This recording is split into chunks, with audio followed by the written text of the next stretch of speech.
আসসালামু আলাইকুম। আন্তর্জাতিক সংবাদে আপনাদের সবাইকে স্বাগতম। শুরুতেই থাকছে সংবাদ শিরোনাম। সময় ফুরিয়ে আসছে।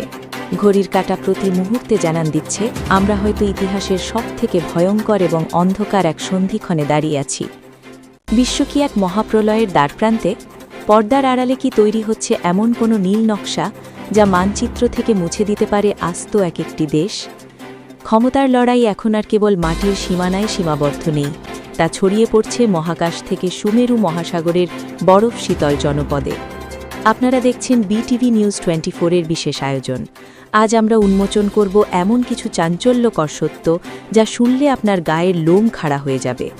আজ আমাদের ডেস্কে আসা প্রতিটি তথ্য ইঙ্গিত দিচ্ছে এক মহাযুদ্ধের, যা হয়তো মানব সভ্যতা আগে কখনো দেখেনি। শুরুতেই চোখ রাখব বিশ্ব রাজনীতির সবথেকে উত্তপ্ত সংবাদের দিকে। ডোনাল্ড ট্রাম্প, যিনি একবার কোনো জেদ ধরলে তা নাছোড়বান্দার মতো পূরণ করতে চান, তিনি যে দোম্বার পাত্র নন তা আবারও প্রমাণ করলেন। বিশ্বের বৃহত্তম দ্বীপ গ্রিনল্যান্ড এখন ট্রাম্পের মূল নিশানায়। ট্রাম্প আবারও হুঙ্কার দিয়েছেন, গ্রিনল্যান্ড দখল বা ক্রয় করা আমেরিকার জন্য এখন কেবল সময়ের ব্যাপার। কিন্তু এই ঔদ্ধত্যপূর্ণ হুমকির পর বিশ্ব রাজনীতিতে নেমে এসেছে চরম অস্থিরতা। ট্রাম্পের এই অযৌক্তিক দাবির পর আর চুপ থাকতে পারেননি ব্রিটিশ প্রধানমন্ত্রী।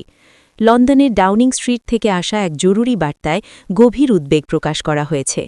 ব্রিটেন সাফ জানিয়ে দিয়েছে, সার্বভৌমত্বের ওপর এমন আঘাত কোনোভাবেই মেনে নেওয়া হবে না। কিন্তু প্রশ্ন হল, ট্রাম্প কি কারো কথা শুনবেন? তার এই অনড় অবস্থান কি বিশ্বকে এক নতুন আধুনিক উপনিবেশবাদের দিকে ঠেলে দিচ্ছে? ঘটনা কেবল কূটনৈতিক বাদানুবাদেই সীমাবদ্ধ নেই। গ্রিনল্যান্ডকে ঘিরে যুদ্ধের দামামা বাজতে শুরু করেছে বাস্তবেই। ট্রাম্পের হুমকির ২৪ ঘণ্টার মধ্যেই এক অভাবনীয় পাল্টাচাল দিয়েছে ডেনমার্ক। ডেনমার্কের প্রেসিডেন্ট অত্যন্ত কঠোর ভাষায় হুঁশিয়ারি দিয়েছেন যে ট্রাম্প যদি গ্রিনল্যান্ডের সার্বভৌমত্বে আঘাত হানতে চান কিংবা বিশ্বের বৃহত্তম এই দ্বীপে জোরপূর্বক আমেরিকার সেনাবহর নামানোর দুঃসাহস দেখান, তবে ডেনমার্কের সেনাবাহিনী সরাসরি পাল্টা হামলা চালাতে এক মুহূর্তও পিছু হটবে না। পরিস্থিতি এতটাই উত্তপ্ত যে ডেনমার্ক ইতিমধ্যে গ্রিনল্যান্ডে আরও অতিরিক্ত সেনা এবং অত্যাধুনিক যুদ্ধাস্ত্র পাঠাতে শুরু করেছে। বরফে ঢাকা এই জনপদে এখন রণতরীগুলো মহড়া দিচ্ছে। বিশেষজ্ঞরা বলছেন, ট্রাম্পের জেদ আর ডেনমার্কের এই সরাসরি যুদ্ধের ঘোষণা ন্যাটো জোটের ভেতরেই এক রক্তক্ষয়ী সংঘাতের পথ তৈরি করছে। বিশ্বের এক প্রান্তে যখন ভূখণ্ড দখলের লড়াই, অন্য প্রান্তে তখন ঘনিয়ে আসছে এক চূড়ান্ত ধ্বংসলীলার সময়সীমা। মধ্যপ্রাচ্যের পারমাণবিক শক্তিধর দেশ ইরান এখন যেন এক ফুটন্ত আগ্নেয়গিরি। দেশের ভেতরে চলা অস্থিরতা দমনে দাঙ্গাবাজ আর বিদেশি মদতপুষ্ট এজেন্টদের জন্য তেহরান থেকে জারি করা হয়েছে এক চূড়ান্ত আল্টিমেটাম। মাত্র ৩ দিন, হ্যাঁ, ঘড়ির কাঁটা ধরে মাত্র ৭২ ঘণ্টার সময় বেঁধে দেওয়া হয়েছে দাঙ্গাবাজদের আত্মসমর্পণের জন্য। ইরানের সর্বোচ্চ নিরাপত্তা কাউন্সিল হুঁশিয়ারি দিয়েছে, এই ৩ দিনের পর কোনো আলোচনা হবে না, হবে শুধু সরাসরি অ্যাকশন।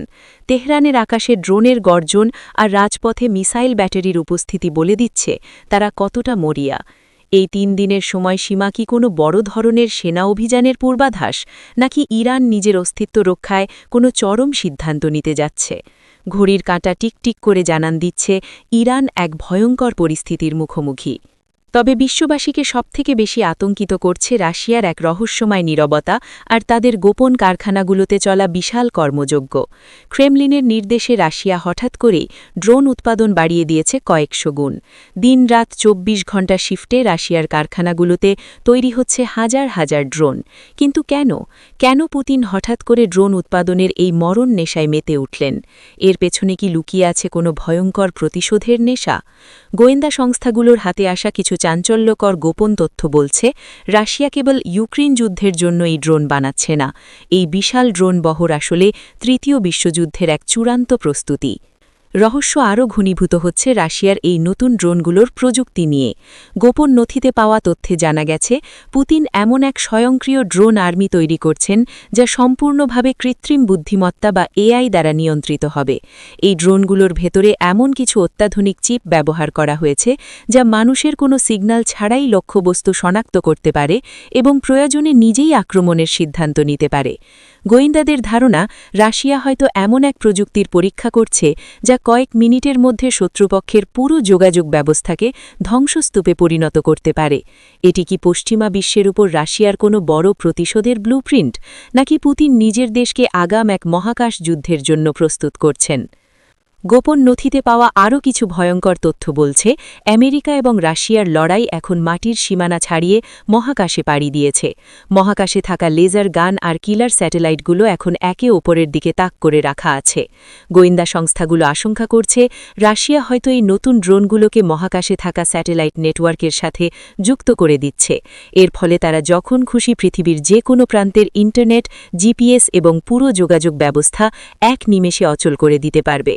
যদি এমনটা হয় তবে পুরো পৃথিবী মুহূর্তের মধ্যে এক ঘুটঘুটে অন্ধকারে ডুবে যাবে। ব্যাংক লেনদেন থেকে শুরু করে উড়াজাহাজ চলাচল সবকিছু থমকে যাবে। বিংশ শতাব্দীর এই আধুনিক মরণাস্ত্রের লড়াইয়ে আমরা কি তবে আবার সেই আদিম অন্ধকার যুগে ফিরে যাব? এই বিশ্ব সংকটের রাহুগ্রাস থেকে কিন্তু আমাদের প্রিয় বাংলাদেশও মুক্ত নয়। বিশ্ব রাজনীতির এই অস্থিরতা আর জ্বালানি তেলের চরম অনিশ্চয়তা আমাদের অর্থনীতিতে এক বড় ধরনের ধস নামাতে পারে। যদি গ্রিনল্যান্ড নিয়ে আমেরিকা আর ডেনমার্কের মধ্যে সরাসরি সংঘাত শুরু হয়, আর ইরান যদি মধ্যপ্রাচ্যে বড় কোনো সামরিক অভিযানে নামে, তবে বিশ্ববাজারে তেলের দাম এক লাফে কয়েক গুণ বেড়ে যাবে। এর সরাসরি প্রভাব পড়বে আমাদের দেশের বাজারে। নিত্যপণ্যের আকাশচুম্বী দাম, ডলারের তীব্র সংকট আর বিদ্যুৎ বিভ্রাটে জনজীবন হয়ে উঠতে পারে দুর্বিষহ।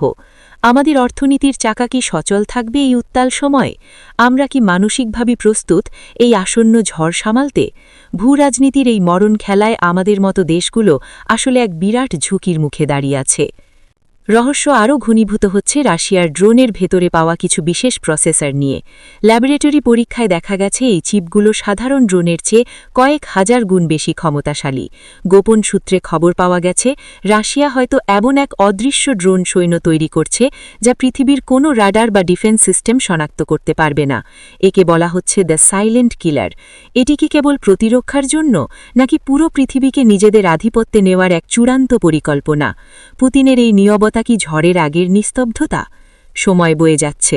একদিকে ট্রাম্পের গ্রিনল্যান্ড দখলের জেদ আর ডেনমার্কের পাল্টা হামলার সরাসরি হুঁশিয়ারি, অন্যদিকে পুতিনের রহস্যময় এআই ড্রোন বাহিনী আর ইরানের 7 দিনের আল্টিমেটাম। বিশ্ব এখন এক বিশাল বারুদ স্তূপের ওপর দাঁড়িয়ে, যেখানে একটি ছোট্ট আগুনের ফুলকি যথেষ্ট পুরো সভ্যতাকে পুড়িয়ে ছাই করে দিতে। মহাকাশে চলছে লেজার যুদ্ধের প্রস্তুতি, আর মাটিতে চলছে ড্রোন কারখানার উন্মাদনা। এই পরিস্থিতির শেষ দৃশ্য কোথায় গিয়ে থামবে তা কেউ জানে না। হয়তো আমরা ইতিহাসের এমন এক ভয়াবহ মোড়ে দাঁড়িয়ে আছি যেখান থেকে ফেরার কোনো পথ আমাদের সামনে আর খোলা নেই। সতর্ক থাকুন, চারপাশের খবরের ওপর তীক্ষ্ণ নজর রাখুন, চোখ রাখুন বিটিভি নিউজ 24-এর পর্দায়। পরবর্তী প্রতিটি আপডেট নিয়ে আমরা আসছি খুব দ্রুত। পৃথিবী কি পারবে এই সংকট কাটিয়ে আবার শান্তির পথে ফিরতে, নাকি ধ্বংসই আমাদের শেষ পরিণতি? উত্তর দেবে সময়। আজকের মতো বিদায়।